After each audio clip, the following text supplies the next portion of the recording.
विश्व नवनिर्माण की अनूठी ईश्वरीय योजना। 3 लोक। आत्मा इस सृष्टि में आई कहाँ से?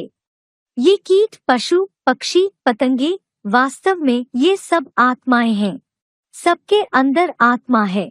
इस चित्र में यह पृथ्वी और सूरज, चांद, सितारे, आकाश तत्व दिखाए हैं। गीता में एक श्लोक आया है, उसमें अर्जुन को भगवान ने बताया है कि मैं कहाँ का रहने वाला हूँ। न तद भास्यते सूर्यो, न शशांको न पावकः, यद गत्वा न निवर्तन्ते तद धाम परमम् मम। गीता के 15वें अध्याय का 6वां श्लोक। अर्थात जहाँ सूरज, चांद, सितारों का प्रकाश नहीं पहुँचता, जहाँ अग्नि का प्रकाश नहीं पहुँचता, वह मेरा परेते परे धाम है, जहाँ का मैं रहने वाला हूँ। यह श्लोक इस बात का प्रमाण है कि भगवान परमधाम के रहने वाले हैं, सर्वव्यापी नहीं हैं। यहाँ साबित किया गया है कि 5 तत्वों की दुनिया से परे एक और सदा प्रकाशित छठा तुरीय तत्व है ब्रह्मलोक, जिसे अंग्रेजी में कहा जाता है सुप्रीमे बोर्ड, मुसलमानों में कहा जाता है अर्श। खुदा अर्श में रहता है, फर्श में नहीं। लेकिन अब तो वे भी सर्वव्यापी मानने लगे हैं कि खुदा जर्रे जर्रे में है। जैनी लोग उसको तुरीय धाम मानते हैं। तात्पर्य यह है कि हर धर्म में उस धाम की मान्यता है। हम सब आत्माएं उस परमधाम की रहने वाली हैं, जहाँ पर सुप्रीम सोल ज्योतिर्बिंदु भी है, जिसे हिंदुओं में शिव कहते हैं। वे अभोक्ता शिव जन्म मरण के चक्र से न्यारे हैं। बाकी जितनी भी भोगी आत्माएं हैं, वे सब जन्म मरण के चक्र में आ जाती हैं। परमधाम में उन आत्माओं की स्थिति का क्रम क्या है? जितना ही इस सृष्टि मंच पर आकर श्रेष्ठ कर्म करने वाली आत्मा है, वह उतना ही परेते परे शिव के नजदीक रहने वाली होगी, और जितने ही निष्कृष्ट कर्म करने वाली, पाठ बजाने वाली आत्मा है, वह उतना ही नीचे की ओर उनकी संख्या जास्ती होती जाती है। दुष्ट कर्म करने वालों की संख्या जास्ती और श्रेष्ठ कर्म करने वाली देव आत्माओं की संख्या कम है, जो 33 करोड़ कही जाती हैं, जिनकी संख्या ऊपर की ओर कम होती जाती है। वे ही श्रेष्ठ आत्माएं हैं।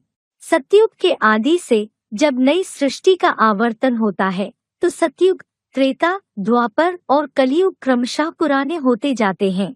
दुनिया की हर चीज 4 अवस्थाओं से गुजरती है, जैसे सत्व प्रधान बचपन, सत्व सामान्य किशोर अवस्था, रजो प्रधान जवानी और तमो प्रधान बुढ़ापा, फिर खलास।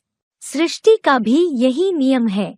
यह सृष्टि भी 4 अवस्थाओं से पसार होती है। सतो प्रधान सृष्टि को सतयुग कहा जाता है, रजो प्रधान को द्वापर कहा जाता है और तमो प्रधान को कलयुग कहा जाता है। ब्रह्मलोक से आत्माओं के उतरने का यही क्रम है कि जितनी श्रेष्ठ आत्माएं हैं, उतना ही श्रेष्ठ युग में उतरती हैं। जो 16 कला संपूर्ण आत्माएं हैं, वे सतयुग आदि में उतरती हैं। जो 14 कला से 8 कला तक संपूर्ण आत्माएं हैं, वे त्रेतायुग के आदि से अंत तक उतरती हैं। जो 8 कला नीची आत्माएं हैं, वे द्वापर में उतरती हैं और कलयुग 4 कला से कलाहीनता शुरू हो जाती है। कलाहीन आत्माएं, जिनका धर्म उत्तरोत्तर दूसरों को ज्यादा दुख देना ही है, जिनके लिए गीता में आया है, मूढ़ा जन्मनी जन्मनी। गीता के 16वें अध्याय का 20वां श्लोक। वे घोर नारकीय मनुष्य योनि में आकर गिरती हैं। नीचतम अति दुखदायी आत्माएं कलयुग के अंत में आती हैं, जब सारी ही आत्माएं नीचे उतर आती हैं, जिनको वापस जाने का रास्ता नहीं मिलता, बल्कि यही जन्म मरण के चक्र में आती रहती हैं और शरीर द्वारा सुख भोगते भोगते तामसी बन जाती हैं।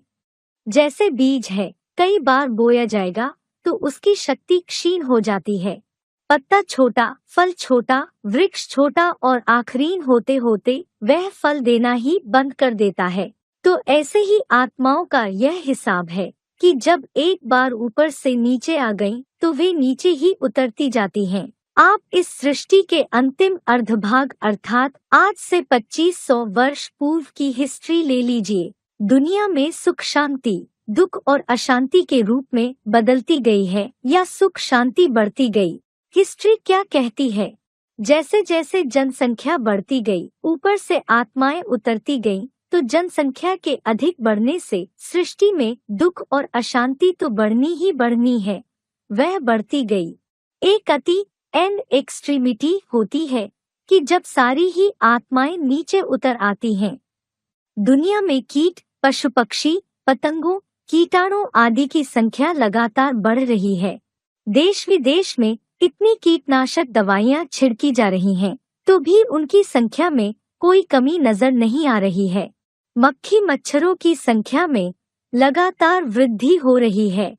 आखिर ये आत्माएं कहाँ से आ रही हैं?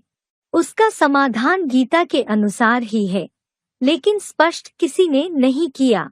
अभी यह बात स्पष्ट हो रही है कि ये आत्माएं उस आत्मलोक से आ रही हैं और इसी दुनिया में अधिक से अधिक 84 के जन्म मरण का चक्र काटते हुए अपना अपना पाठ बजाती रहती हैं।